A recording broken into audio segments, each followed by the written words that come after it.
Dhaka reporters ইউনিটিতে জাতীয় গণতান্ত্রিক দল জাগপাড়া আলোচনা সভা, বিষয়বস্তু গণতন্ত্র পুনরুদ্ধারের দাবিতে জোটবাঁধ।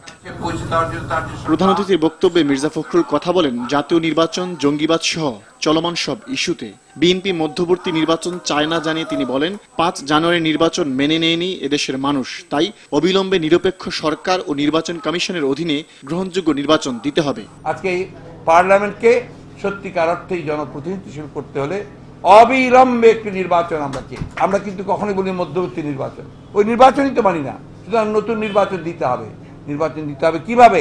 সেই নির্বাচন হতে হবে অবশ্যই নির্বাচনকালীন সময়ে একটি নিরপেক্ষ সরকারের অধীনে নির্বাচন। নির্বাচন কমিশন গঠন করতে আপনাদের নির্বাচিত সার্চ কমিটি নয়, জনগণের নির্বাচিত সার্চ কমিটির দ্বারা সেই নির্বাচন কমিশন গঠিত হবে। ফখরুল বলেন, আওয়ামী লীগ শুধু জঙ্গিবাদকে প্রশ্রয় দিচ্ছে না, বরং রাজনৈতিক হীনস্বার্থে একে ব্যবহার করছে।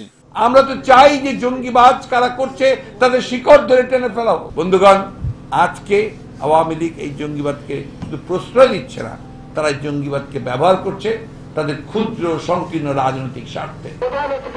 আরেক অনুষ্ঠানে অংশ নেন দলের সহসভাপতি শামসুজ্জামান দুদু। নির্বাচন ছাড়া কোনো পথ নাই, পারস্পরিক শ্রদ্ধা ভক্তি ছাড়া আমাদের কোনো পথ নাই। দেশনেত্রী বেগম খালেদা জিয়া, শেখ হাসিনা এবং প্রধান বিরোধী দলগুলোর আলোচনার মধ্য দিয়ে আমাদেরকে এখানে একটি সিদ্ধান্তে আসতে হবে। জাতীয় প্রেস ক্লাবের সামনে স্বাধীনতা পরিষদ ফোরাম কেন্দ্রীয় সংসদ আয়োজিত মানববন্ধনে এই আহ্বান জানান তিনি।